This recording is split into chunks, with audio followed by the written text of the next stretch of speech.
Alright. Danish Akasha, Iman, Vinay, Syafiq, Irfan. Okey, baiklah, kita sambung. Sejarah tingkatan 5 dengan saya, Cikgu Syahidi. Kita proceed yang minggu lepas kita belajar. Kita ulang kaji yang minggu lepas kan? Ini kita sambung balik lah. 7.4 Dasar Kebudayaan Kebangsaan.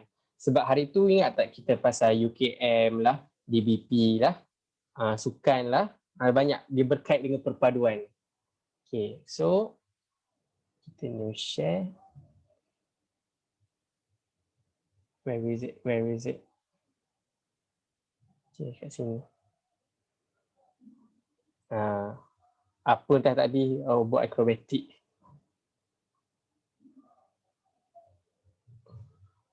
Hari tu kita habis dekat atas sini. Betul Kak? Peranan Dewan Bahasa dan Pustaka. Dapat lihat tak kat sini? Dapat lihat tak? Peranan Dewan Bahasa dan Pustaka DBP. Guys? Gulat tu. Okay. Cikgu lag. Lag? Okay, bentar.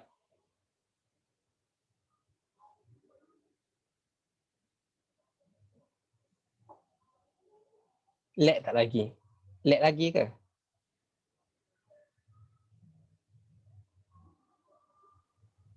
Ya, cikgu. Oh my god.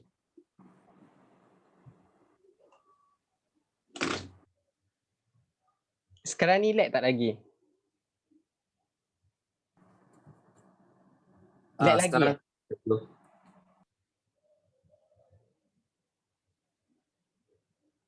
Masih lag? Kenapa lag ah?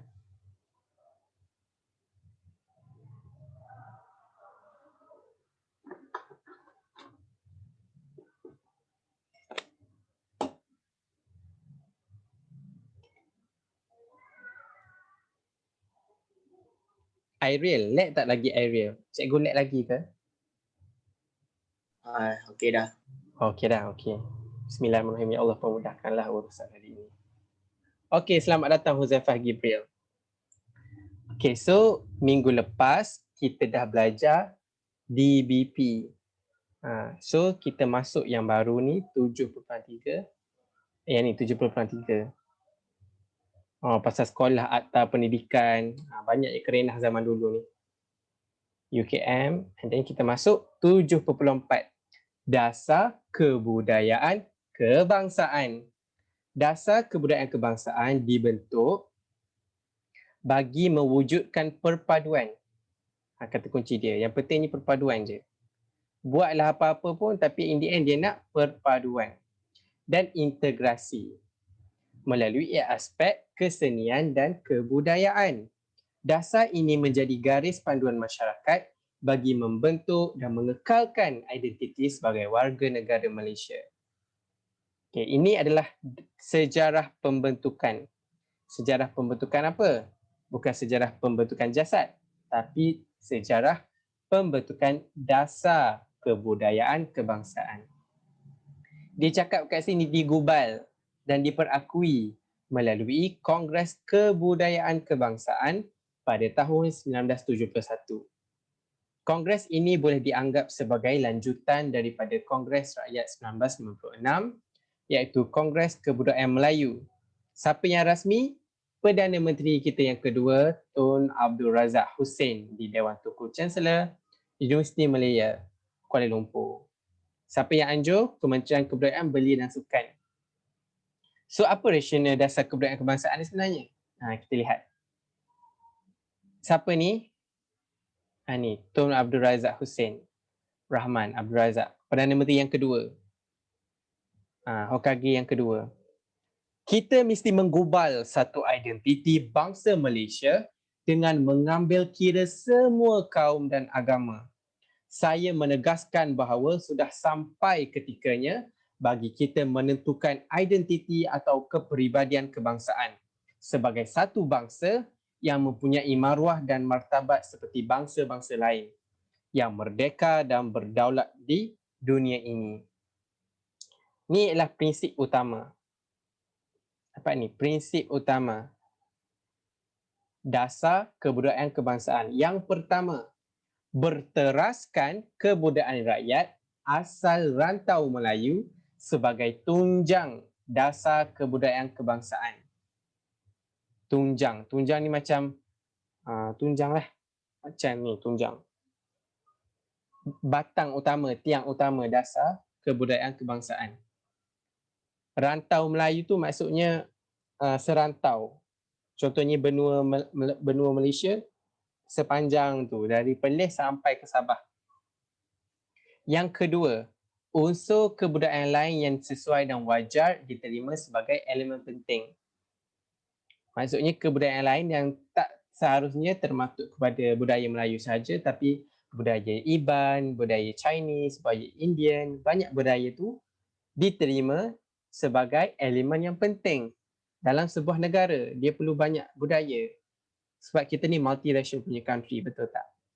Yang ketiga, Islam menjadi unsur yang penting dalam pembentukan dasar kebudayaan kebangsaan.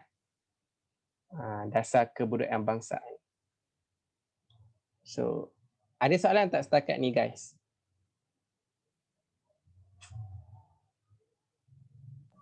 Cikgu, Ya? untuk apa apa tu? Yang nombor 3 tu saya tak faham, Cik. Oh, okey. Terima kasih Binesh. Dia cakap dasar kebudayaan bangsaan, dia cakap Islam menjadi unsur yang penting dalam pembentukan dasar kebudayaan kebangsaan. Sebab apa? Ini elemen ni kita perlu ambil kira dalam Malaysia, ya. Malaysia ni sebagai sebuah negara Islam. So dasar kebudayaan bangsaan ni dia boleh buat macam-macam budaya, tapi dia perlu lihat sama dia bertentangan dengan agama Islam atau tak. Sebagai contoh budaya di Thailand. Kat Thailand dia tak ada dasar kebudayaan kebangsaan Thailand. Dia mungkin ada tapi berbeza dengan Malaysia. Sebab Malaysia, unsur yang penting dalam dasar kebudayaan kebangsaan kita ni unsur Islam. Maksudnya dia tak boleh bertentangan dengan budaya Islam. Contoh, di negara Malaysia dia tak boleh buat budaya LGBT. Budaya-budaya songsang tu tak boleh kat Malaysia sebab dia tak diiktiraf. Contoh budaya, tahulah budaya LGBT kan, kamu memang dah tahulah budaya LGBT tu macam mana. So kat Thailand, dia tak jadikan Islam sebagai unsur yang penting dalam dasar kebudayaan mereka. So dia boleh buat apa-apa pun. Tapi di Malaysia dia terbatas sikit. Itulah maksud unsur Islam penting dalam pembentukan dasar kebudayaan kebangsaan. Dia tak cakap budaya Islam ni menjadi unsur yang penting dalam negara. Dia cakap penting dalam pembentukan dasar kebudayaan kebangsaan. So untuk buat dasar kebudayaan kebangsaan tu dia ambil kira agama Islam. Vinesh faham tak? Faham, Cikgu. Okay, terima kasih Vinesh. Okay. Itulah 3 prinsip. Prinsip utama. Ni banyak lagi. Matlamat pembentukan. Pembentukan dasar kebudayaan kebangsaan bertujuan untuk mencapai 3, bukan 4 tapi 3 matlamat utama, iaitu pertama, mengukuhkan perpaduan bangsa dan negara melalui kebudayaan. Contoh ada Chinese New Year ataupun ada Deepavali. Dia nak mengukuhkan perpaduan bangsa dan negara melalui kebudayaan. Contohnya untuk Deepavali kita nampak iklan-iklan di televisyen. Buat selamat menyambut hari Deepavali. And then kita pergi dekat pasar, kita nampaklah Happy Deepavali dipasang panggil kolam kan. Nampak pergi dekat Queens Bay Mall nampak kolam besar, cantik. Semua pakat duk ambil gambar. Semua tu meraihkan kebudayaan yang pelbagai. Contohnya hari raya. Chinese Indian pun pergi berhari raya. Hari-hari raya, pergi berhari raya dapat duit raya. So dia kukuhlah perpaduan. Regardless of Chinese ke, Malay ke, Indian ke, semua boleh gini. Bros forever. Tu matlamat yang pertama, perpaduan. Yang kedua apa? Memupuk dan memelihara kepribadian kebangsaan yang terhasil daripada kebudayaan kebangsaan. Dia nak pupuk. Pupuk ni macam jagalah. Pupuk dan dia pelihara kepribadian kebangsaan. Maksudnya macam mana? Semua orang eksklusif kebudayaan sendiri. So dia nak pupuk supaya tak hilang di telan zaman. So Indian dengan budaya Indian boleh teruskan buat. Chinese dengan budaya Chinese teruskan buat. Tak ada orang halang. Dan Melayu buat dengan cara Melayu. Tak ada orang halang. Sebab dia nak pupuk dan pelihara kepribadian kebangsaan. Contohnya buat tarian singa, ting greding, ting greding, ting greding, ding ding ding ding. Ada orang nak halang. Cakap, "Weh, mana boleh buat tarian singa weh kat sini?" Tak boleh. Tak boleh. Sebab dia berhak untuk pupuk dan pelihara kepribadian kebangsaan dia. Okey, tu baru 2. Ada satu lagi sebab dia ada 3. Yang last kali ialah memperkaya dan mempertingkatkan kualiti kehidupan kemanusiaan dan kerohanian yang seimbang dengan pembangunan sosioekonomi. Kerohanian ni adalah dalaman. Depan blok kita ni. Ya? Depan blok kita je. So, apa? Taman Jengkin lah.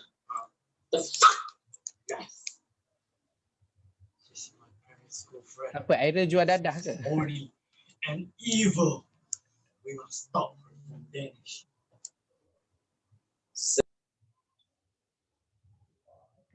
Dia ada gangguan teknikal sekejap tadi. Tapi tak apa.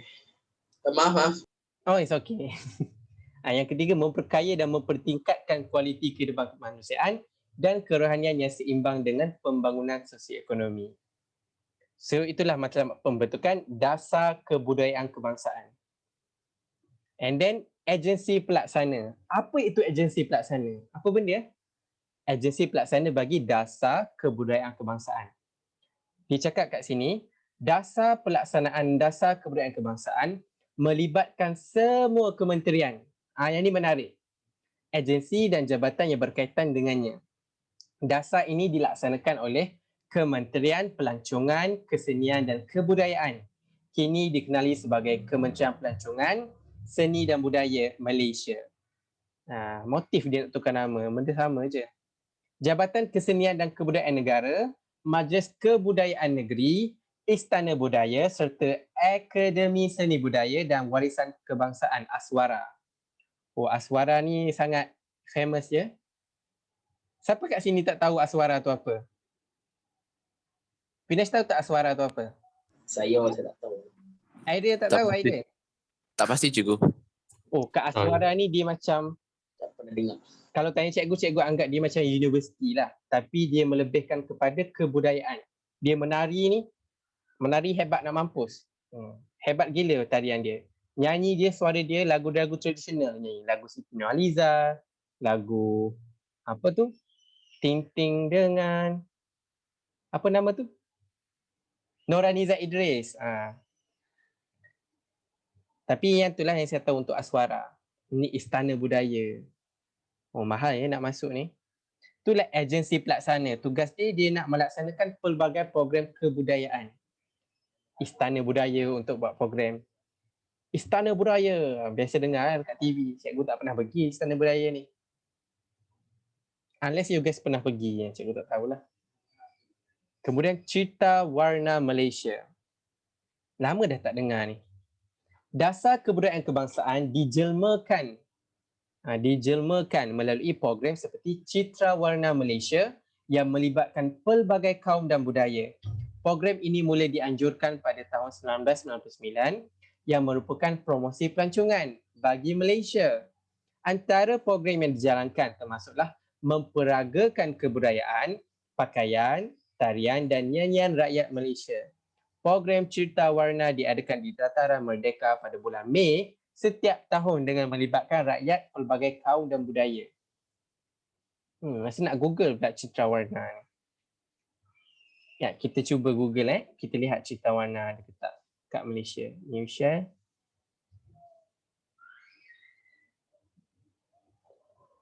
Nampak tak skrin cikgu? Nampak. Okay. Nampak bendera Jepun. Kantor cikgu pro Jepun.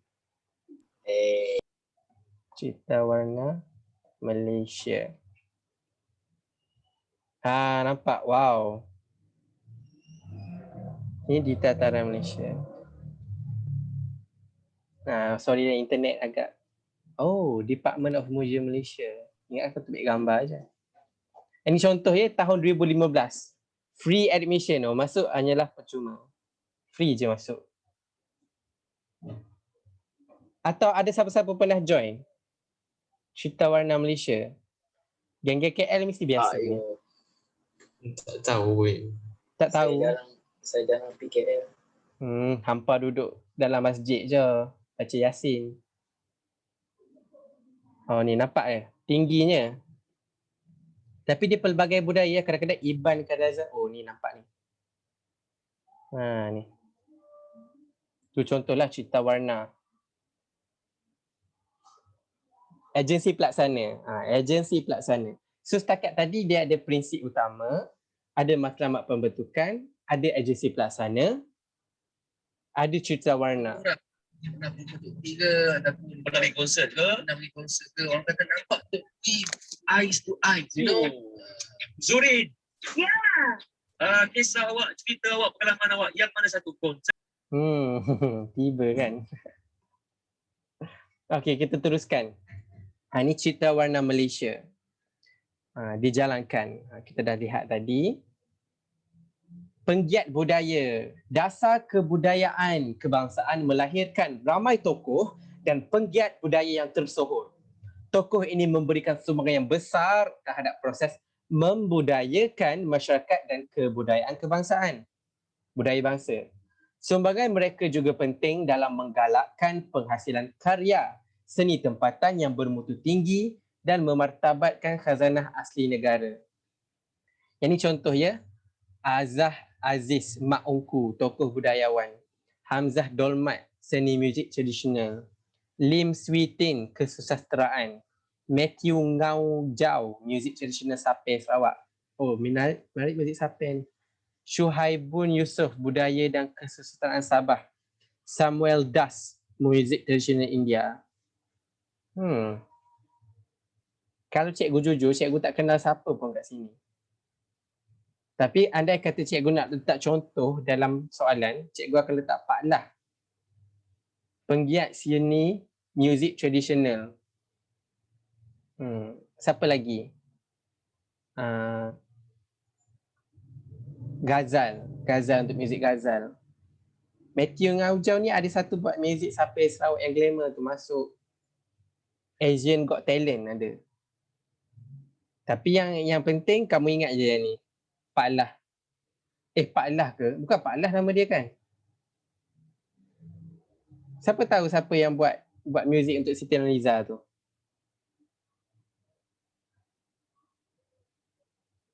Siapa tahu? Ada siapa-siapa tahu tak?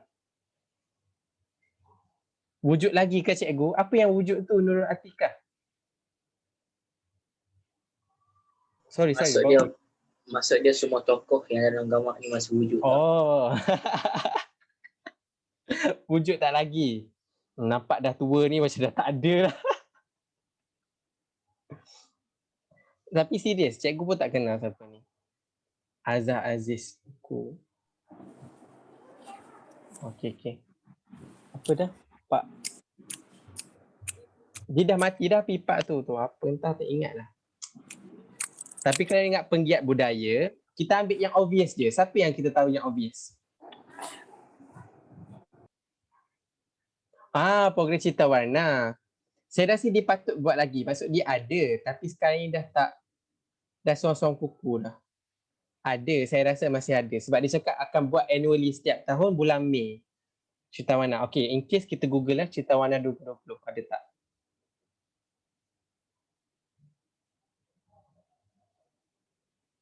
Cerita Warna Malaysia 2020.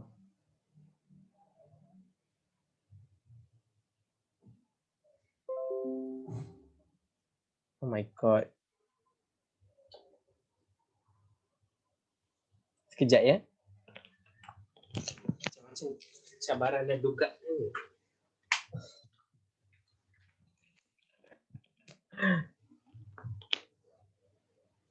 Okay. 2020 ke PKP ke cikgu? Ya, saya dibuat online kot. Kita lihat. 2020. Kita lihat kat semua lah. 2011, 2017. Nampak list dia kat situ. 1999, 2005, 2008, 2009, 2010, 2012. Tu je. Wikipedia pun tak update ni. Sebab gambar tadi 2015 ada kan gambar tadi. Nampak tak? Dia program kebudayaan pun tak mampu nak berlangsung. Showcase.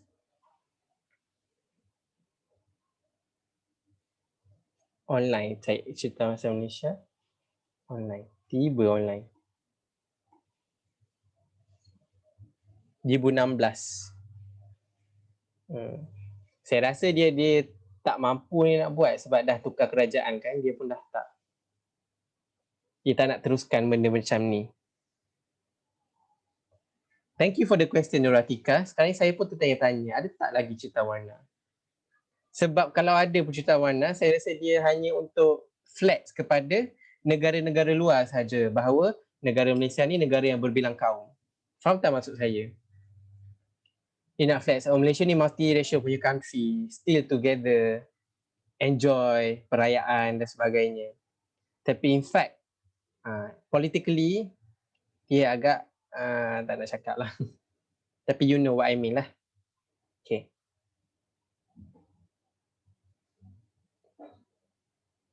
Okay, ada soalan tak? Tak ada cikgu. Tak ada. Oh, sedih suara Hafiz Irfan. Okay. Dah habis 7.4. Kita go through balik. Penggiat budaya. Okay, apa yang kita perlu tahu tentang dasar kebudayaan kebangsaan? Apa yang kita perlu tahu? Kita perlu tahu pasal yang ni lah. Prinsip utama ni, tak apalah kita letak tepi dulu. Dia kena ada agensi pelaksana yang penting. Ni yang penting, cikgu highlight. Tak boleh highlight pun ni. Draw je lah. Kena ada agensi pelaksana. Dan juga cerita warna sebagai contoh. Yang ni je. So kalau masuk bab 7.4, dasar kebudayaan kebangsaan, apa yang kita perlu tahu adalah the agensi pelaksana, contohnya Aswara yang senang nak ingat, dan juga Kementerian Pelancongan Seni dan Budaya Malaysia. Seni dan Budaya.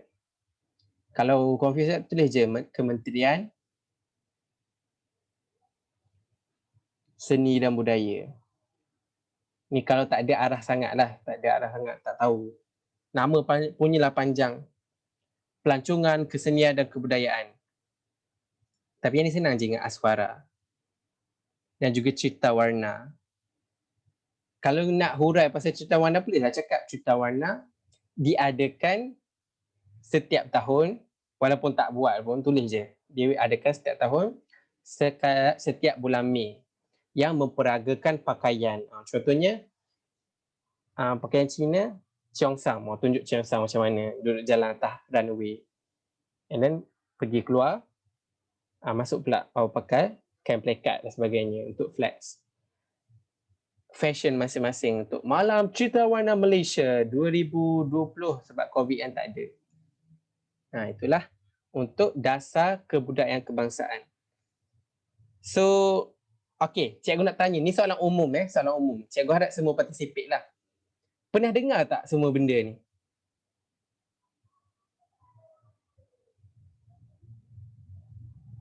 Pernah dengar tak? Tak sangat. Tak sangat. Maksudnya ada yang dengar lah. Ada Ya, sikit. betul. Apa? Ni lah. Semua benda ni. Pernah dengar tak? Cita rasa ni tak pernah dengar ni. Tak pernah kan? Tak pernah dengar. Kan? Vinesh pernah dengar Vinesh? Ariel? Tak pernah. Tak pernah kan? So apa function menteri? Apa function menteri? Dia nak buat dasar tapi tak ramai orang tahu. Adakah kita ni tak prihatin, kita tak ambil tahu? Salah kita ke? Ni persoalan umum ni. Salah kita ke? Kita tak tahu. Tak pasti cikgu. Tak Tak apa. pasti. Cikgu nak cakap macam ni. Dia macam ni. Benda tu ada. Tapi dia tak war-warkan secara saluran yang betul. Bukan cikgu nak cakap lah, ni fakta lah. Contohnya kebudayaan. Kebudayaan kat Malaysia ni dia jadi macam diambang kepupusan. Dia masih ada lagi tapi eksklusif.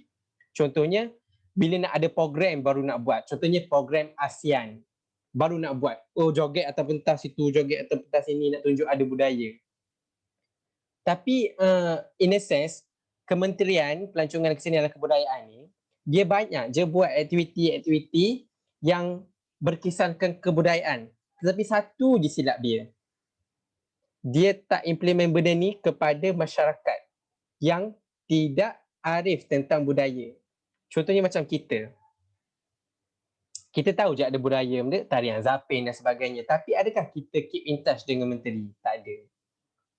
Tu silapnya kementerian. Dia perlu pergilah golongan-golongan ramahai macam kita ni.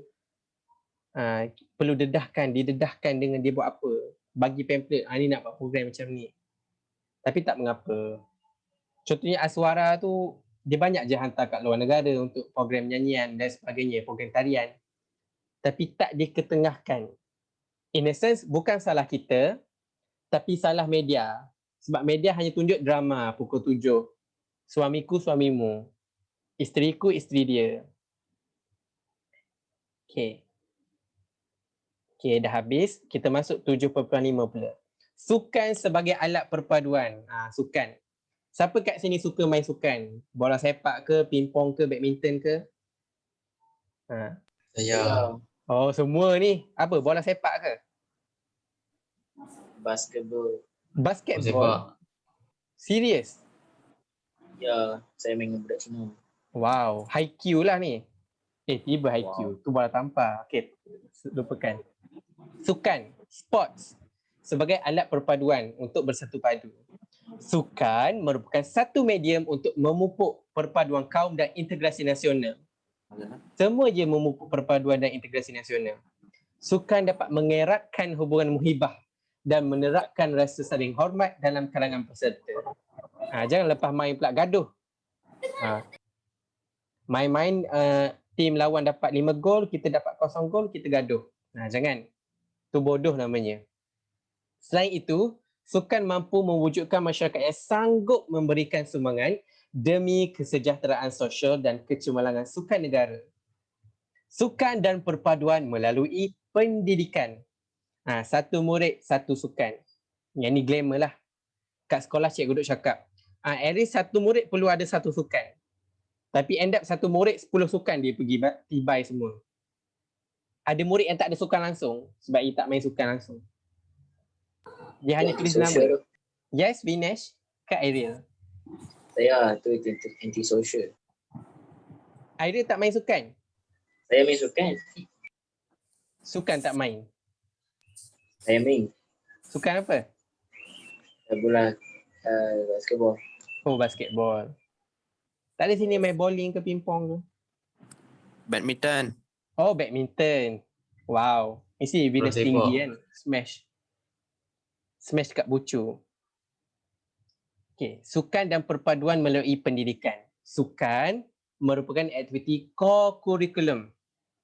Kurikulum belajar saja, tapi kalau okey, dia dah di luar bilik darjah dah. Yang sangat digalakkan dalam kalangan murid sekolah. Dasar satu murid, satu sukan dan rancangan integrasi murid untuk perpaduan remuk. Menggalakkan murid pelbagai kaum melibatkan diri dalam sukan yang digemari. Ikutlah suka bola ke, suka bola jaring ke, suka pingpong ke, terpulang. Join saja. Dasar ini juga memberikan peluang kepada murid pelbagai kaum untuk menceburi bidang sukan serta dapat memupuk semangat setia kawan dan berpasukan. Selain itu, dasar ini juga mampu melahirkan atlet yang berkaliber sehingga ke peringkat antarabangsa. Kejohanan olahraga tahunan sekolah melibatkan murid yang terdiri daripada pelbagai kategori umur dan kaum. Tiada acara sukan yang dipertandingkan mengikut kaum. Tak ada. badminton Chinese only, badminton Indian only, badminton Malay only, tak ada. Rakan-rakan penyokong serta guru penasihat rumah sukan akan bersorak. Woo! Memberikan sokongan kepada atlet rumah sukan masing-masing tanpa mengira kaum. Yang biasa nampak ada rumah hijau, kuning, biru, pink dan sebagainya. Dia ada juga rumah sukan yang menarik sikit. Contohnya, apa nama rumah sukan kalian? Saya rumah Porsche. Porsche, Paddlestone. Agustus, Neptune. Neptune. Pluto tak ada Pluto. Cuba bagi kat ruangan komen, cikgu nak baca. Ruangan chat. Temenggung. Rumah sukan masing-masing. Cendrawasih, wow cantik tu. Tahu tak burung cendrawasih ni macam mana? Dia burung kayangan kan?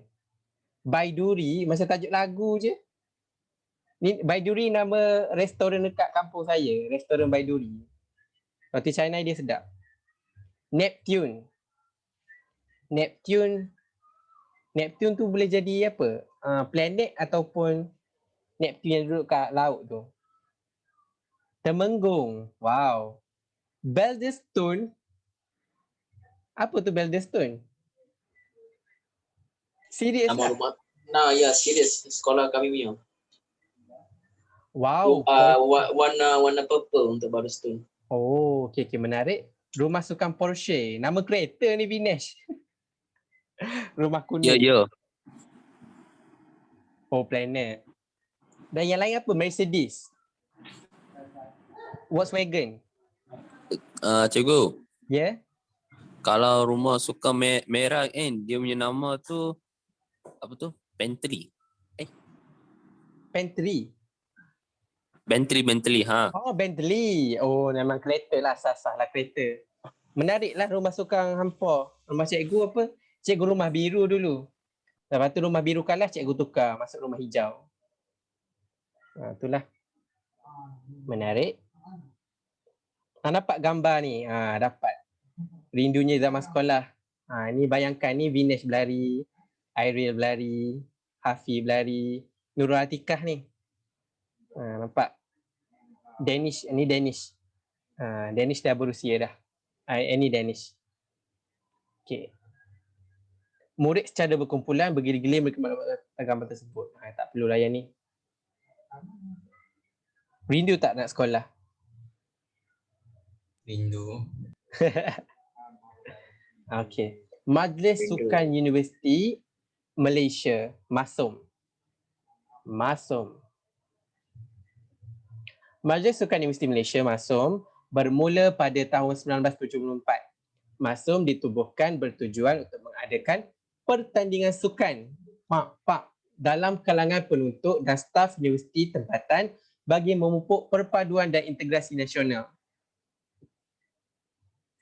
Kalau kamu lihatlah perkataan ni kan, bagi memupuk perpaduan dan integrasi nasional, dia asyik guna ayat ni je. So kalau kamu ingat ayat ni, kamu boleh goreng untuk semua tajuk kat atas tadi. Contohnya dasar kebudayaan kebangsaan sangat penting untuk memupuk perpaduan dan integrasi nasional. Sebagai contoh, wujudnya badan-badan Kementerian Pelancongan seperti Aswara, Istana Budaya, yang tujuan dia adalah untuk memupuk perpaduan dan integrasi nasional. Duk guna benda sama je. Pupuk perpaduan dan integrasi nasional. Menjadi medan untuk atlet menunjukkan kebolehan dalam sukan. Pandai main basketball, masuk join. Shoot. Penganjuran MASUM serta bergilir-gilir dapat menggalakkan integrasi antara negeri. Orang Pahang pergi dekat Selangor, orang Selangor pergi dekat Johor, orang Johor pergi dekat Penang untuk bermain sukan. Raket bawa jauh tu. Kemudian SUKMA, Sukan Malaysia. SUKMA di Kedah Darul Aman. Dia ada maskot yang berbeza untuk setiap kali SUKMA ni. Ada Hai Vinesh. SUKMA diadakan secara 2 tahunan, maksudnya 2 tahun sekali. 2 tahun sekali. Pada peringkat kebangsaan yang disertai oleh 13 buah negeri dan wilayah persekutuan. SUKMA bertujuan untuk mengeratkan hubungan kaum serta integrasi antara negeri. Betul lah. Sukan Malaysia ni ditunjuk, dia ambil semua, dia panggil semua. Sabah Sarawak pun join. Sabah Sarawak, Selangor, Pahang, Kelantan, Johor. Apa lagi tak sebut? Negeri Sembilan, Penang, Kedah, Perlis, duduk lawan. Lawan. Lawan apa entah. Bukan lawan fight tu, dia macam lawan sukan, lumba lari. Cikgu, Ya? sekarang sukan Malaysia ni masih ada dijalankan ke? Ada. Cuma time COVID ni dia macam tunda. Kadang-kadang dia ada yang contohnya macam yang indoor games. Contohnya badminton, yang tu ada. Tapi SUKMA ni dia akan buat juga nanti. Tunggulah once COVID habis. Tapi dia buat je secara kecil-kecilan. Dia tak buat program besar-besar. Next question, Vinesh. Fun fact, cikgu pernah pergi juga SUKMA. Tapi sebagai penonton je lah, tak main. Fun fact sangat. Okay, SUKMA pertama diadakan di Kuala Lumpur dari 19 April 1986 hingga 26 April 1986 yang disertai oleh 3,849 atlet dari 13 buah negeri di Malaysia. Sebab kira wilayah persekutuan ni dia kena masuk antara Selangor terus. Sebab kalau ikutkan 14 melintang jalurnya semua negeri dalam Malaysia. So bila cakap 13 buah negeri kat sini, negeri apa yang tak ada? Kita letak je wilayah persekutuan. Penganjuran sukan. Oh, Letua di Langkawi, Malaysia. Ni famous dah dulu ni. Formula 1 kat Sepang. Kejayaan Malaysia menganjurkan pelbagai jenis sukan pada peringkat serantau dan antarabangsa. Yes, Vinesh, ada soalan? Tapi sekarang Formula 1 pun tak ada kan? Nak cakap pasal ni, Vinesh. Dia setiap perkara yang ada tu dia ada turun dan naik. Dan sekarang ni kalau tanya cikgu akan cakap tu zaman kejatuhan. Zaman dulu Malaysia ni sangat glamour lah. Luar negara pun semua nak buat competition dekat Malaysia. Tapi sekarang dah macam masih ada lagi. Oh. Formula 1 masih ada lagi. Cuma dia dah perlahan. Okay. Banyak buat sukan dan memastikan masyarakat berbilang kaum di negara kita. Komitmen pemimpin dan keseluruhan para sukarelawan pelbagai kaum memastikan penganjuran sukan yang cemerlang mendapat pengiktirafan banyak pihak. Antara sukan antarabangsa yang berjaya dianjurkan oleh Malaysia, Malaysia yang anjur maksudnya dibuat kat Malaysia. Termasuklah hoki Piala Dunia. World Cup punya hoki. Kemudian sukan Commonwealth. Sukan Commonwealth yang tak boleh brain ni, negara-negara yang pernah dijajah main sukan sama-sama. Piala Thomas. Southeast Asia Games. C lah, sukan C. Sukan permotoran Formula 1 dan sukan berbasikal Letua di Langkawi. Kejayaan Malaysia, kebanggaan bersama. Ni contoh pasukan hoki kebangsaan. Dalam pertandingan hoki Piala Dunia 1975 diperkenalkan kepada Seri Paduka. Hoki Malaysia glamour juga Hoki Malaysia. Tu gambar apa kat bawah tu? Bola sepak kebangsaan berjaya melayakkan diri ke sukan Olimpik. Ingat Malaysia tak pernah pergi ke sukan Olimpik untuk main bola. Pernah? Cakap pada tahun 1980. Tak. Oh, ingat nak tanya tadi? Tak. Sekarang dah tahu dah area. Kalau nak sembang kopi dengan member boleh cakap. Tahu tak? Malaysia pernah join Olimpik bola sepak dulu. Tahun 1980. Ya ke? Ya. Yelah. Tak percaya kau buka buku teks, muka surat 154. Ya, betul. Ya, betul. Betul. Tak Tak ada pernah tahu. hari rasanya ada tanya. Kejayaan Malaysia, kebanggaan bersama. Kejayaan pasukan negara dalam pertandingan sukan antarabangsa seperti sukan Olimpik, sukan Commonwealth, sukan Asia, sukan C dan Pesta Bola Merdeka merupakan hasil kerjasama serta kesungguhan pelbagai pihak. Dalam pasukan seperti bola sepak, hoki, badminton, renang, bowling dan olahraga, pemain dan jurulatih bekerjasama tanpa mengira kaum. Kejayaan pasukan negara ini merupakan harapan seluruh rakyat Malaysia.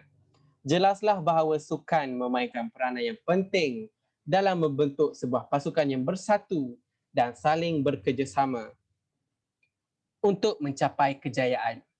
Malaysia turut melakar kejayaan dalam sukan Paralimpik. Tahu tak Paralimpik ni sukan apa? Siapa tahu? Untuk OKU. Betul. Terima kasih. Okay, you lah. Thank you Hafiz, thank you Ariel. Sukan untuk orang yang kurang upaya. Saya tak tahulah sukan apa yang ni yang masuk belakang kejayaan ni. Menunjukkan prestasi cemerlang dengan meraih kemenangan dalam pelbagai jenis sukan seperti olahraga dan memanah. Okey, ada soalan tak setakat ni? Tak ada.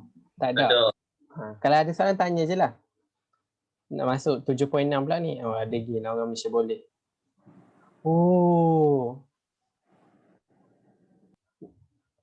Okey, laungan Malaysia boleh. Kamu pernah dengar tak laungan Malaysia boleh ni? Ada aja. Ada. Oh, ada. Macam mana tu? Kat mana? Kat mana dengar? Dekat sekolah ke? Dekat rumah ke? Lama dah. Raya. Pernah dengar, lupa kat mana. Lupa dah kat mana, dalam mimpi kot. Yes. Tapi dalam laungan Mungkin Malaysia sebagai boleh ni dia ada satu perasaan patriotik dalam diri. Dia ada tak? Tapi tak apalah. Nak buka YouTube tapi biasa lagging kan. Tak ada dengar clear. Slogan Malaysia boleh menunjukkan patriotism rakyat Malaysia tanpa mengira kaum, agama dan budaya. Semua. Indian, Chinese, Malay semua cakap Malaysia boleh, Malaysia boleh. Setiap kali bermain sukan. Dia jadi macam semangat. Banyak lagu-lagu semangat ni. Contohnya Jackie Victor, Gemilang. Lagu apa lagi? Banyak lagu-lagu ni. Orang yang main sukan je tahu biasanya. Sampai menangis. Demi negara. Nak main sukan demi negara. Slogan ini asalnya untuk kempen Malaysia menjadi tuan rumah kejohanan Piala Thomas dan Uber, bukan Uber kereta je, pada tahun 1996 yang penyertaan Malaysia di kejohanan Olimpik yang diadakan di Sepanyol serta kejohanan Sukan SEA di Singapura. Laungan semangat Malaysia boleh oleh penyokong dapat dilihat apabila Malaysia menjadi sebagai juara Piala Thomas pada tahun 1992. Sokongan ini membuktikan bahawa rakyat Malaysia bersatu padu untuk kejayaan pasukan negara. Yang ni. Pasukan badminton yang menjuarai Piala Thomas. Ni badminton. Ni anak-anak Siddiq ni. Coach Lee Chong Wei, apa nama entah? Rashid Siddiq. Anak-anak Siddiq lah ni. Malaysia boleh menjadi perangsang semangat kepada rakyat Malaysia. Fikirkan boleh. Lagu tu lah. Dia macam, dia bergerak seiring. Suka. Engkaulah apa yang kau fikirkan, terkandung dalam pemikiran. Maaflah suara sumbang tapi ada semangat menyanyi. Mungkin after this you guys can buka lagu tu nyanyi. Pernah dengar tak lagu tu? Vinesh pernah dengar tak lagu tu? Pernah dengar je dekat Stadium Bandaraya. Wow. Detail maklumat tu. Lagu ni dia ada subconscious punya efek dalam diri kita. Sebab dia cakap lirik dia sangat dalam Dia cakap engkaulah apa yang kau fikirkan. Kalau kita fikir diri kita ni lemah, tak bermaya, maka itulah diri kita. Kita memang lemah. Tapi kalau kita fikir diri kita boleh buat. Macam tu lah bila dia sukan, dia dah letih dah. Tapi mental dia kena kuat. Contohnya 20-14. Main badminton ni. Mata lawan 20, kita 14. Tapi kalau kita fikir boleh, kita boleh ni. Kita boleh kejar. Engkaulah apa kau fikirkan. Tu kau smash. Dapat 15. Smash lagi. Dapat 16. And then team pula smash. Team yang lawan menang, kita kalah. Tak apalah. Tapi kita dah fikir yang kita boleh. Jangan menyerah. Tiba rasa nak main badminton pula.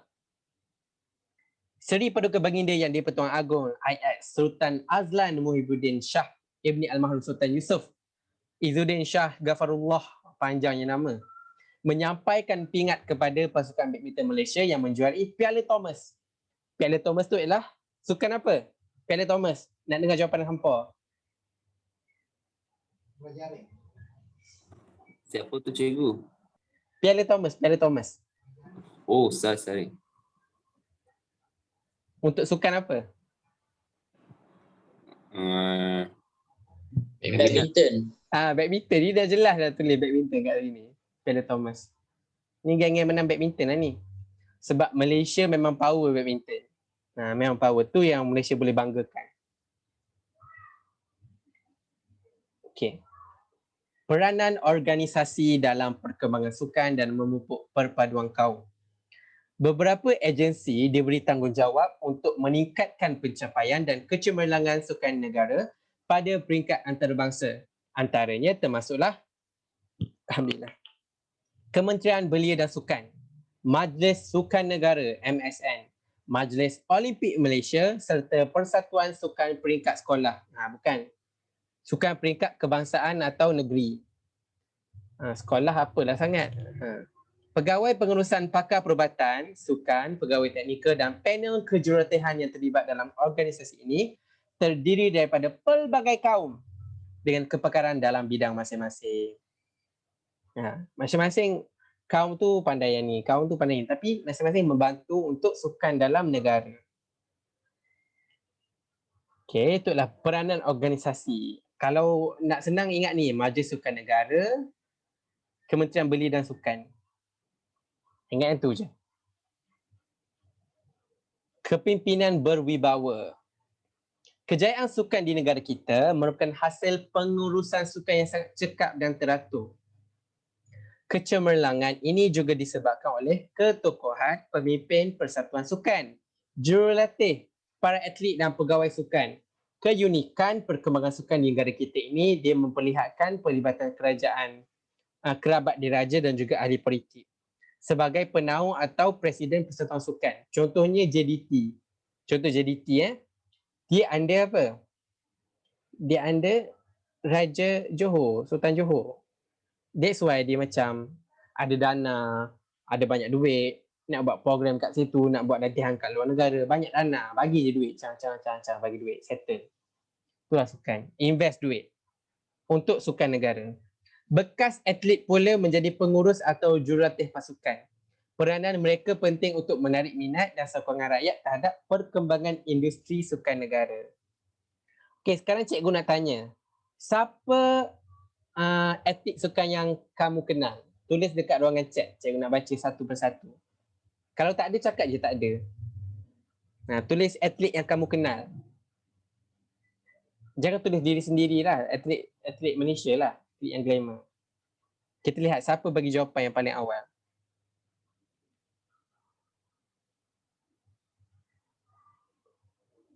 Sukan apa saja cikgu? Ya, sukan apa? Apa-apa pun boleh. Sukan apa saja cikgu? Yes. Oh, Vinesh jawab Datuk Lee Chong Wei. Dah ada anak dah sekarang kan. Oh, Nurul Aimi cakap Datuk Nicole and David. Oh, fun fact mak ayah dia tu kan Chinese dengan Indian kahwin. Dapat anak Chindian. Dia cakap kalau Chindian ni kan baka dia elok. Genetik dia bila genetik campur Cina dengan India, anak dia tu most likely akan jadi genius ataupun ada kemahiran tertentu lah. Mana Airia tak ada jawapan pun? Hafiz Irfan? Haziq, Mursyid Hamdan, Aimi, Huzaifah Gabriel, Bais Navi, Akmal, Don Arif, Danish Akasha. Mana Huzaifah Gabriel? Baru 2 orang ni. Tanah Balen. Tanah Balen apa? Main bola Pandela Rino. Pandela Rino. Thank you Atikah. Tanah Balin main sukan apa? Julian Lee. Oh, Julian Lee main apa? Saya rasa dia main dia skater je. Skater. Oh, this is Ya, my yang first main time. skater yang main dalam atas ais tu. Oh, jap. Dia menari skater. Tahu. Figure skating Figure skater, ya. Oh, ya. Oh, menarik. Tengok Julian Lee Suspicious. Mohtar Dahari. Mohtar Dahari ni zaman bila? Tapi boleh bagi tahu lah nama, okey. Okay. Thank you for your participation. Bagus. Kenal ramai atlet. Cikgu pun tak kenal. Cikgu ingat? Solo. Slobo. Tak ada apa. Shalin kenal? Shalin Zulkifli main bowling. Syok. Tu Shalin Zulkifli. Menarik ya kalau kita Tengku Ahmad Tajuddin. Siapa tu Ahmad Iman? Siapa Tengku Ahmad Tajuddin? Dia main apa? Solos. Solos boleh lah kot. Boleh lah atlet. Hoki. Okay, menarik. Ahmad Iman main hoki ke? Oh, patutlah. Okay, good luck. Majulah sukan untuk negara. Tiba. Okay, ni adalah Presiden Bola Sepak Malaysia. Sultan Haji Ahmad Shah. Nampak handsome tu kan? Sultan Azlan. Yang ni yang bagi pingat kepada pemenang Piala Thomas tadi tu. Presiden Konfederasi Hoki Malaysia. Tunku Tan Sri Imran Tuanku Jaafar. Presiden Majlis Olimpik serta Agong Datuk Syekh Kok Chee. Ramai Tan Sri Darshan Singh Gill, Presiden Persekutuan Kebangsaan Berbasikal Malaysia. Datuk Peter Velapan, Setiausaha Agong Konfederasi Bola Sepak. Yang ada cycling, ada bola sepak, ada badminton, ada lari, ada memanah. Ni apa ni? Tergelincir ke apa ni? Oh, gimnastik. Ini berenang, yang ni kayak. Banyak sukan. Banyak lagi. Ini 7.6. Betul habis. Okey, bukan. Share. Okey, kita pergi kat sini tadi. Untuk dasar kebudayaan kebangsaan, cikgu nak tanya, apa yang kamu ingat tentang dasar kebudayaan kebangsaan ni? Cikgu nak tulis. Sejarah pembentukan. Sejarah pembentukan. Okey. Kandungan dia pun boleh tulis. Mewujudkan perpaduan negara. Melalui Kongres Kebudayaan Kebangsaan. Kalau saya tak silap. Okey, Kongres Kebudayaan Kebangsaan. Aira cakap apa tadi? Mewujudkan perpaduan. Okey, thank you. Mewujudkan perpaduan. Yang lain integrasi. Apa? Okey, thank you. Ditepikan oleh Perdana Menteri Malaysia kedua. Yes, boleh. Paduan plus integrasi. Ada tak tulisan ni? Integrasi. Perdana Menteri yang kedua. Apa lagi yang kita perlu tahu? Istana. Istana apa? Istana Seri Mersing. Istana apa? Allah. Tulis kat chat ni Radika. Cikgu dah baca lah.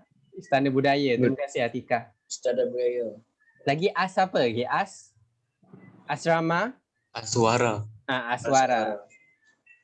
Aswara Dana. Tiba Aswara Dana. Okey, ni kita ingat secara roughly macam ni je. Okey, dasar kebudayaan kebangsaan. Dia adalah prinsip dia nak menggalakkan perpaduan. Kan cakap ada 3 prinsip tadi. And then ada Kementerian Pelancongan Seni dan Budaya. And then ada, yes? Maaf. Dalam agensi pelaksanaan yang dia tunjuk akademik seni budaya. Yang tu apa tu? Akademik tu macam sekolah. Macam school. Dia latih, let's say you are in your form 1, form 2, form 3. And then you have that bakat dalam mencanting batik ke, menyanyi ke, suara kamu merdu, kamu pandai menari. Kamu boleh apply untuk masuk Akademi Seni dan Budaya tu. Sebab dekat akademi tu, dia tak macam sekolah dah. Sebab sekolah dia perlu ambil subjek. Mana? Ingat ada something dah kutip. Ada subjek 11. sebelah saja untuk belajar kan. Tapi kat sana dia terus fokus untuk menari je. Pergi sekolah menari. Menari. Dapat sijil jadi penari profesional. Kena elok boleh jadi lecturer untuk tarian. Lecturer untuk nyanyian. Faham Vinesh? Okay, sekarang saya faham, Cik. Okay, alright Vinesh. Soalan Vinesh ni sentiasa baguslah. Terima kasih. Unik. Unik. Bagi tambah dia. Macam My Hero Academia. Lebih kurang macam tu lah. Tapi dia tak ada quiz lah. Tak ada quiz. Okay, ni untuk dasar kebudayaan kebangsaan. Next. Sukan sebagai alat perpaduan. Okay, apa yang kita perlu tahu tadi? Sukan apa ada? Dia ada lagu. Malaysia boleh ya? Malaysia boleh. Apa lagi? Satu Malaysia satu sukan. Satu murid satu sukan. Takkan Vinesh je yang lain? Masum. Masum. Sukma. Sukma, thank you. Bagus. Sukma di Kedah Darul Aman. Yang tu cikgu ingat. Penganjuran sukan. Penganjuran sukan seperti? Formula One. Yes. Boleh Sukan Commonwealth. Oh my god. Commonwealth. Thank you. Atikah ke tu?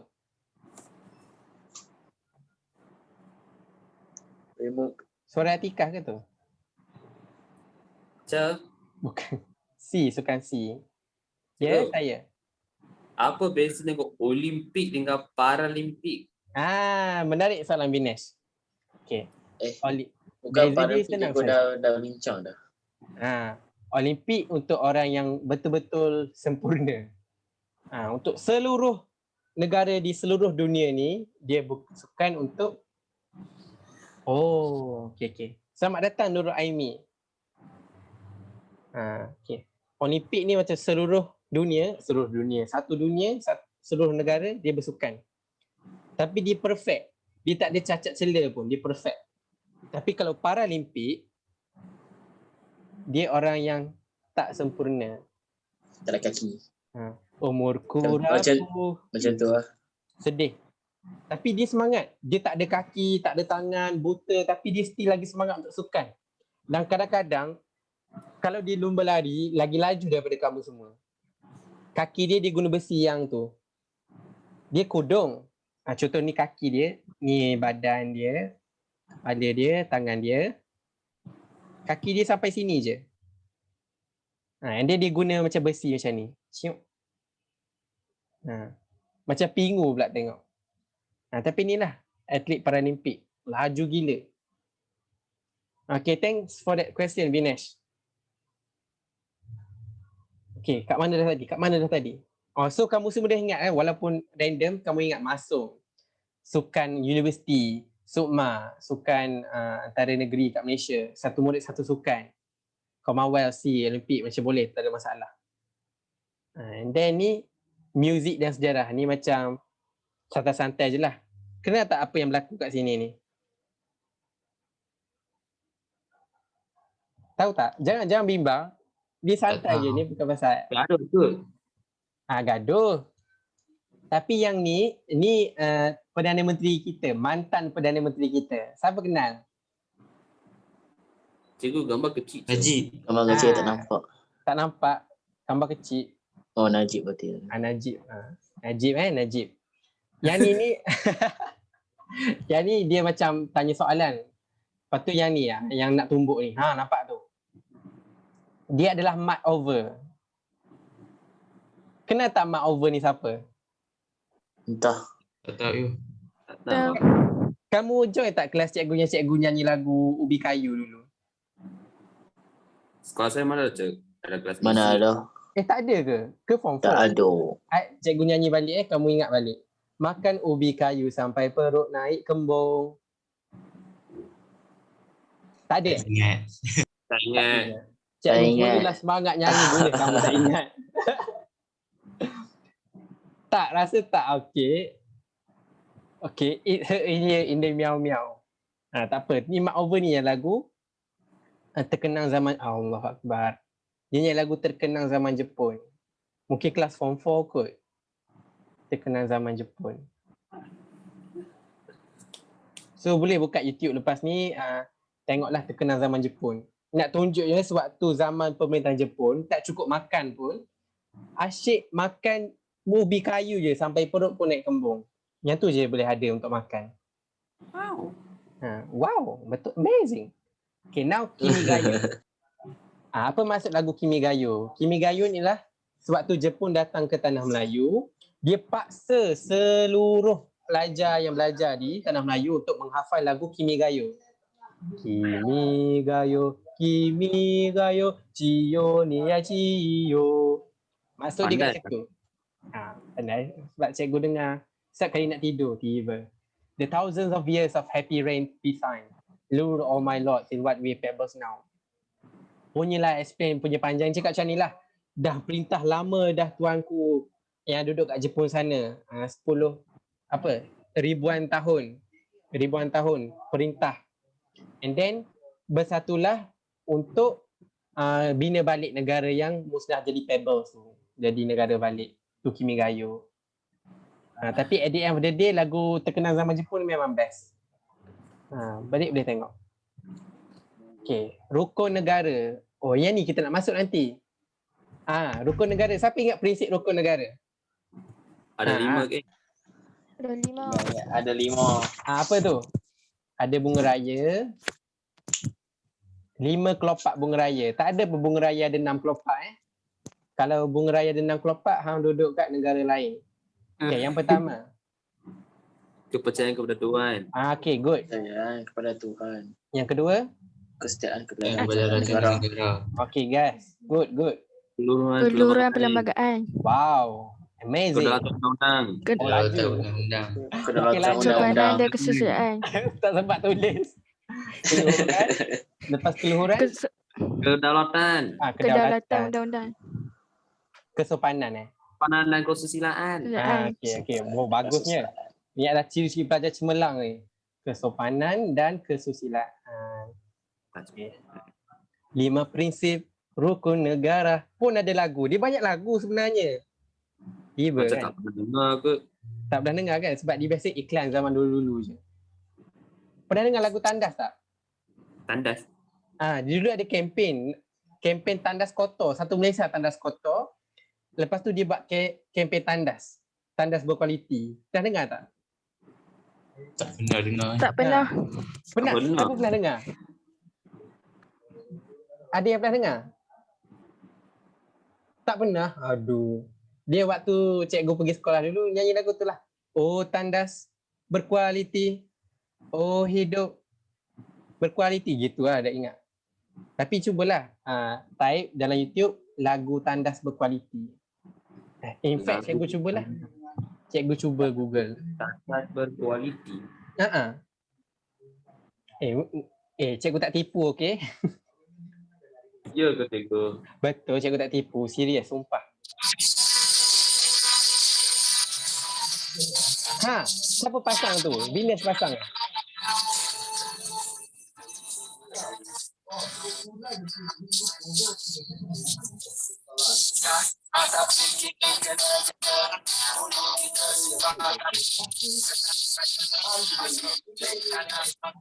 Yang ni ke cikgu? Ada kan? Percaya dah kan? Ada. Ada tandas berhantu pun ada.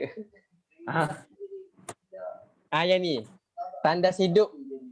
Tandas berkualiti, hidup berkualiti. Cuba tengok nanti. Memang kelakar gila video dia. Menarik ni sejarah ni. Tiba kan. So untuk 5 prinsip rukun negara semua dah cover. Semua perform. Respect. Kita lihat dekat buku teks dia tulis apa.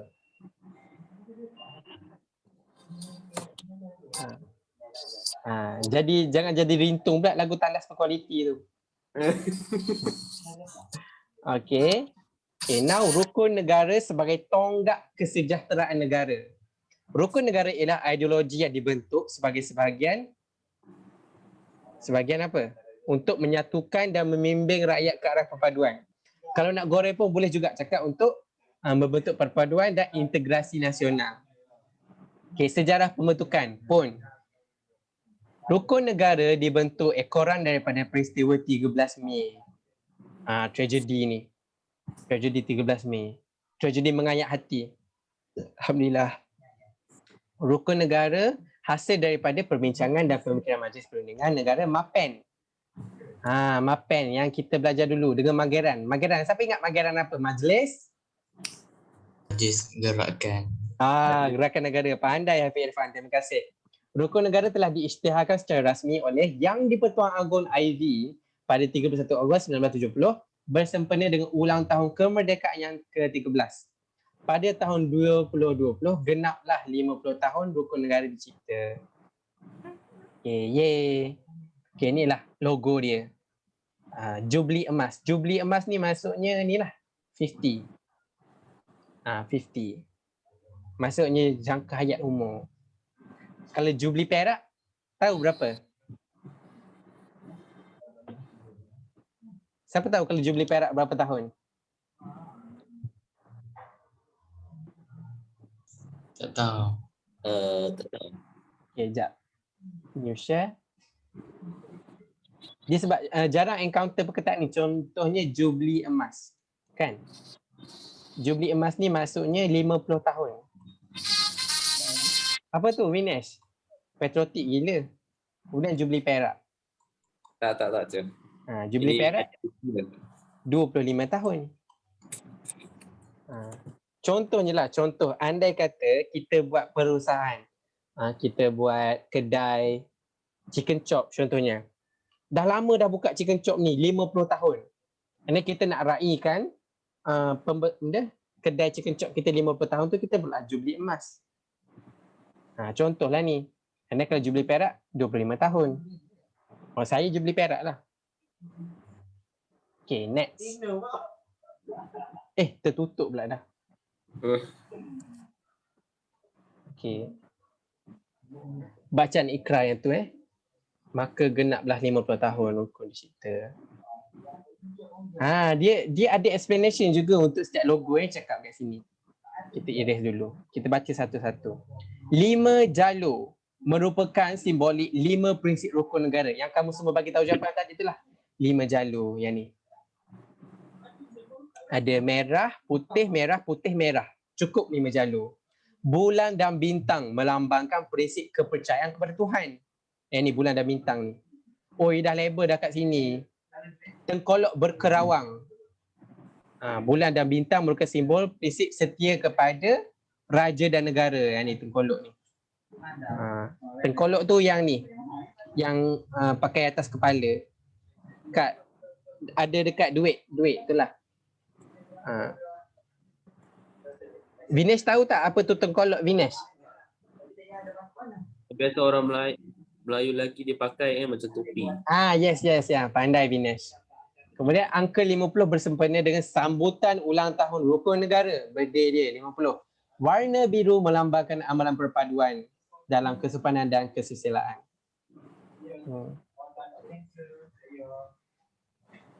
Apa maksud merah?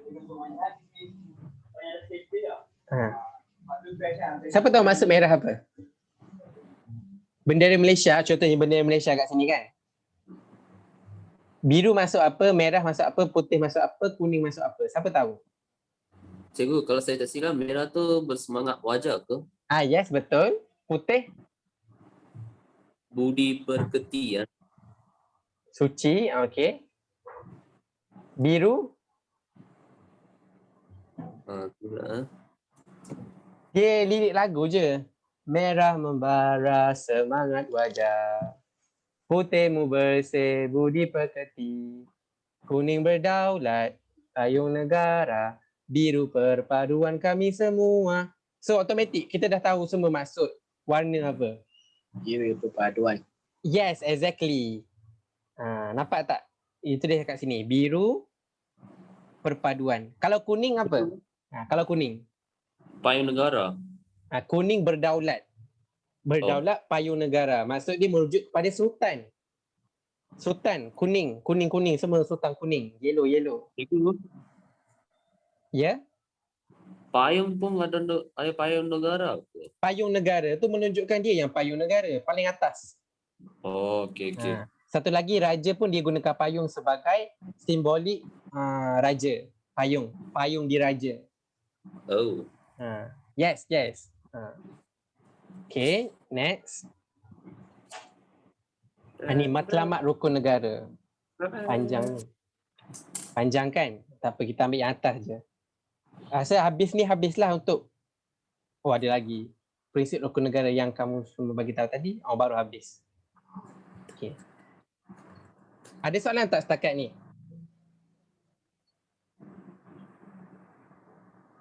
Setakat ni ada soalan? Klik. Tak ada. Tak ada. Alright. Kalau ada soalan tanya je. Jangan bimbang, cikgu tak makan orang. Okay, matlamat ke arah kesejahteraan. Matlamat rukun negara. Negara bersatu. Tu matlamat kita ada rukun negara tadi. Kita nak negara kita ini bersatu. Kita mendukung cita-cita untuk mencipta satu bangsa dan negara yang bersatu padu. Setiap ahli masyarakat menganggap diri mereka sebagai rakyat Malaysia tanpa mengira keturunan atau kepercayaan. Mereka juga mempunyai kesetiaan dan cinta akan negara. Okey, itu negara bersatu, settle. Yang kedua, masyarakat demokratik. Apa itu masyarakat demokratik? Kita mendukung cita-cita hendak memelihara cara hidup demokratik. Apabila rakyat bertindak melalui parlimen yang dilantik menerusi perlembagaan. Maksudnya, we can choose our leader. Kita pilih pemimpin kita. Kita undi. Kita undi Barisan Nasional, kita undi PAS, kita undi DAP, kita undi MCA. Pilihan terletak di tangan kita. Menerusi perlembagaan. Perlembagaan negara menjamin kebebasan hak asasi dan kebebasan kegiatan berpolitik asalkan tidak melanggar undang-undang negara. Kepentingan negara hendaklah diutamakan lebih daripada kepentingan sesuatu kaum. Ini adalah dasar yang kita nak cuba capai lah. So kalau kita reflect dalam real life, mungkin kita bercakap tak serupa bikin lah dalam real life. Tapi it doesn't matter. Yang penting diri kita. Kita je yang boleh jadi yang terbaik untuk negara tiba kan. Okey, kemudian masyarakat yang adil. Kita mendukung cita-cita. Semuanya mendukung cita-cita. Bila mendukung cita-cita, maksudnya benda tu kita nak capai. Kita dukung dia. Kita dukung macam mana? Dukung macam ni. Dukung macam ni. Untuk mencipta satu masyarakat yang adil.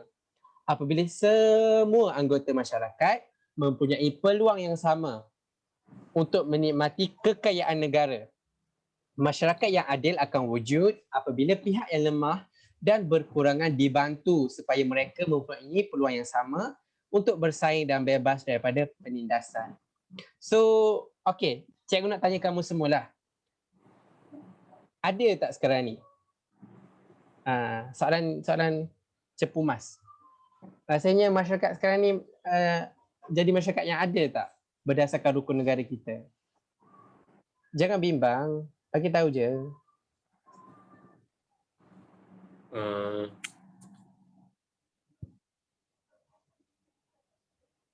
Takut ke?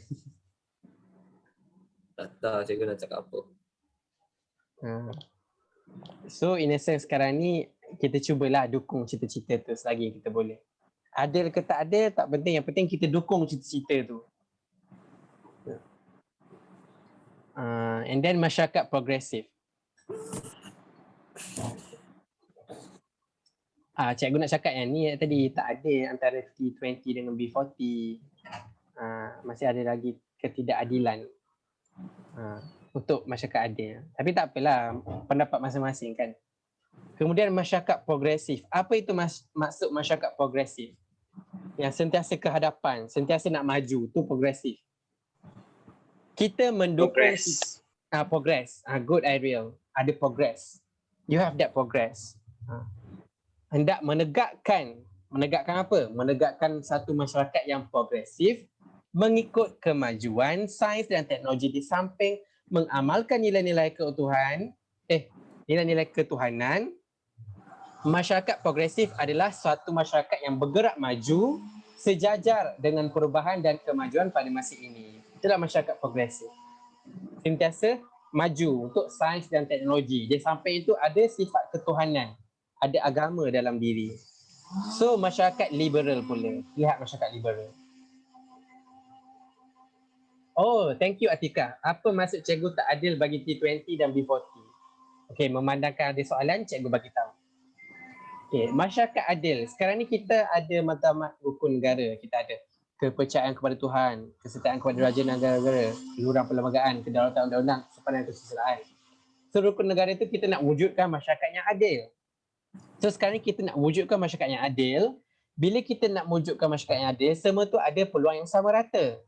Tetapi kita ada beza dari sudut hierarki. Dia ada golongan miskin, ada golongan kaya. Miskin B40, kaya T20.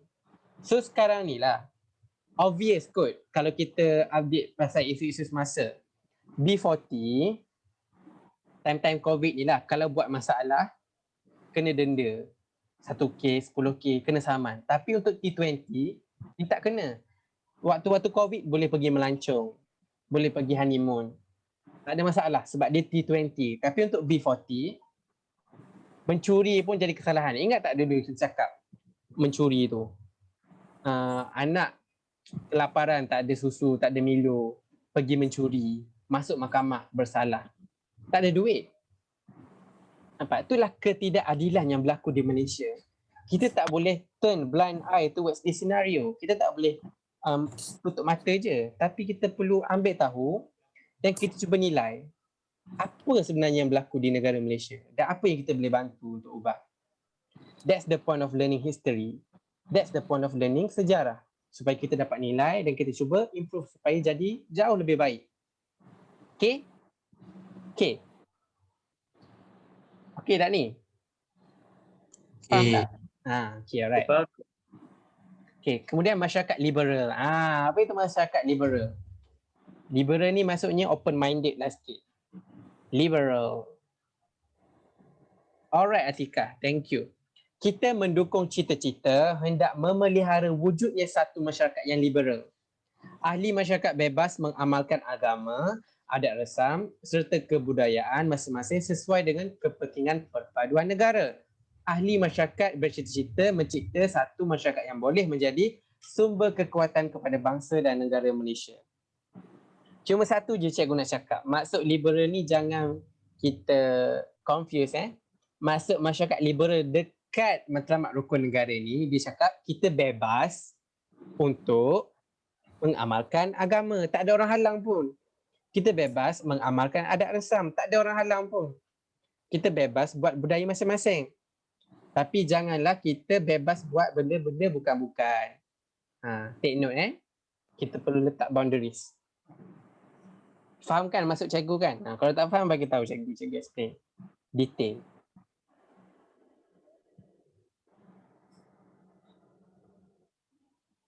Faham tak? Ya, faham. Okay. Alright, thank you. So this is our last page. Cikgu masa je. Masa? Time juga, time. Dekat 7.30. Okay. Oh, masa cikgu, time. Speaking.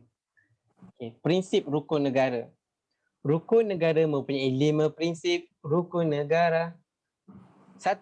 Kepercayaan kepada Tuhan. Prinsip ini menunjukkan bahawa agama menjadi panduan hidup untuk membentuk kepribadian yang baik dan landasan dalam membina keharmonian kaum. So, bila kita percaya kepada Tuhan, kita dapat harmoni. Perlembagaan Malaysia menetapkan bahawa Islam ialah agama rasmi. Persekutuan, agama dan kepercayaan lain boleh diamalkan dengan aman dan tenteram. Kita perlu saling memahami dan menghormati secara serta bertoleransi dalam aspek keagamaan. Contohnya ada orang azan. azan, depan tu rumah Chinese. Contohnya lah ada orang azan, depan tu ada rumah Chinese. So bila azan tu, yang Chinese tu perlu tolerate lah. Bertoleransi. Jangan cakap, apa ni azan hari-hari, serabut, pening. Tak nak. Jangan ganggu kediaman saya. Dia cakap macam tu. Contohlah. Jadi kita perlu bertoleransi. Maksud toleransi ni lah tolak ansur. Maksudnya, okey je lah orang buat apa, okey je. And then bila perayaan Cina pasal mercun pula. Pom, pom, pom, pom, pom. Banyak meletup. Kita pula serabut kan. Jangan serabut, kita toleransi. Kita tolak ansur macam, oh tak apalah pasal mercun. It's okay. It's okay, I'm alright. I'm a tolerate person. Buat tak tahu. Buat tak tahu je. Pasang earphone dengan lagu Heartbreak Anniversary. Okay, yang kedua. Kesetiaan kepada raja dan negara. Prinsip ini, dia nak jelaskan bahawa negara kita ni mengamalkan sistem pemerintahan raja berperlembagaan. Sebab negara kita ada raja. Ada negara lain yang tak ada raja. Kesian kan? So bila negara kita ada raja, kita perlu setia kepada perlembagaan raja tu. Raja merupakan simbol penyatuan dan perpaduan rakyat berbilang kaum. Pengamalan prinsip ini dapat melahirkan rakyat yang menghormati simbol kedaulatan.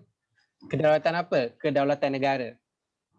Untuk mematuhi undang-undang, berusaha untuk meningkatkan imej negara dan berani mempertahankan kedaulatan negara serta mempunyai ciri patriotisme yang teguh. Okey, pernah tak encounter dalam Twitter ke, dalam Facebook ke, ada beberapa individu lah yang cuba menghina raja, menghina perlembagaan raja. Pernah tak? Ada. Ada. So apa yang berlaku bila Ada orang buat Twitter. macam tu? Apa yang berlaku pada individu yang cuba menghina raja tu? Kena saman. Kena saman, kena tangkap polis. Banyak ya, ada salah satu tu, cikgu baru ingat. Pernah tengok tak nama ni?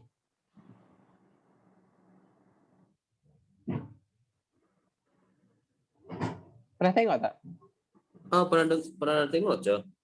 Dia ni adalah rakyat Malaysia, bangsa dia bangsa Cina. Ya, bahasa Cina. Dia suka buat konten yang berbau perkauman. Dia macam cubalah untuk memporak-pelanda. Dia rapper. Yes, dia boleh rap. Dia rap, dia buat movie, dia banyak buat banyak benda tak elok lah. Dan Yalah. dia macam dia buat negara. Dilucutkan hak kerakyatan dia sebagai rakyat Malaysia. Sebab dia menghina Malaysia. Sekarang ni duduk kat Taiwan. Sekarang dia cuba dapatkan balik hati rakyat Malaysia untuk sayang dia. Kalau buka kat YouTube ni berlambat lah video dia. Cakap dia ni buat cerita sedih. Minta Sekarang dia buat YouTube channel kan je. dia YouTuber. Sekarang ni dia buat movie pasal, dia cakap based on true story, pasal kat sekolah gaduh. Kaum Melayu, Cina, India gaduh kat sekolah. Based on true story. Kalau nak tengok, cubalah tengok. Tapi ikutlah, terpulanglah. Untuk pengetahuan, untuk informasi, boleh tengok MB tu. Vivian Lee pun ada juga. Dia dihina agama Islam. So dia dapat saman dan juga hukuman penjara. So better be careful lah. Kita perlu mempertahankan kedaulatan negara. Janganlah buat benda-benda macam tu. Kenapa nak hina raja dan sebagainya? Tak ada manfaat pun. Okay. Baiklah, hampa jaga diri jangan buat benda macam tu. Okay, yang ketiga, keluhuran perlembagaan. Alhamdulillah. Maafkan kami. Okay, keluhuran perlembagaan. Prinsip ini membawa masuk ketertinggian dan juga keagungan perlembagaan atau undang-undang. Perlembagaan ini berfungsi untuk memberikan perlindungan bagi syek dan hak kepada setiap anggota masyarakat dalam negara. Prinsip ini menekankan supaya rakyat dapat menerima, mematuhi dan mempertahankan kemuliaan perlembagaan. Itulah keluhuran perlembagaan. Yang keempat, kedaulatan undang-undang. Prinsip ini dia nak tuntut setiap rakyat untuk hormat undang-undang.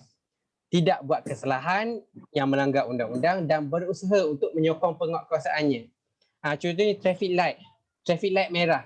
Janganlah langgar, duduk je tunggu hijab baru langgar. Bila hijab baru pergi. Rakyat perlu bertanggungjawab mempertahankan dan memelihara kedaulatan undang-undang daripada dicabar oleh mana-mana pihak demi mengekalkan kehidupan yang aman dan harmoni.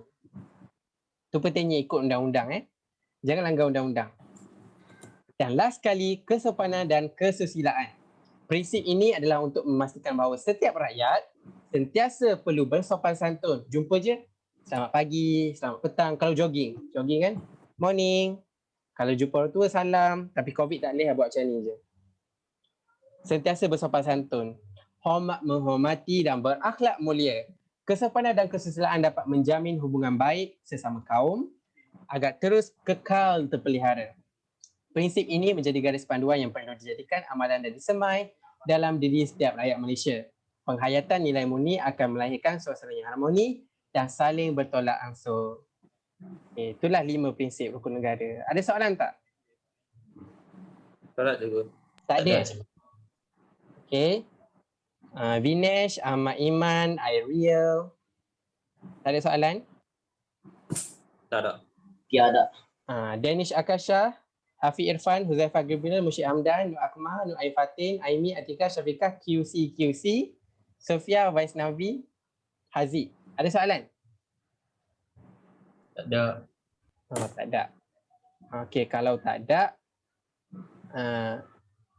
tak ada Okey. Untuk kelas hari ini tu je, tak ada quizzes, cikgu minta maaf. Untuk Vinesh, cikgu akan cuba upload secepat mungkin. So, sekian sajalah untuk kelas kita petang ini. Cikgu halalkan semua ilmu dan cikgu pun berterima kasih lepas kamu semua bagi komitmen dan juga kerjasama dengan cikgu. It was a fun class. Cikgu pun sangat suka dengan kamu semua. Sangat best kelas dengan Form 5 ni. So, I wish you guys all the best. Jangan stres, senyum sentiasa positif. Good night and have a nice day. Terima kasih semua. Assalamualaikum. Thank you, cikgu. Cikgu. Thank you, cikgu. You're welcome, Okay, Syafiqah. sir. Okay, thank you. Bye. I'm not sure.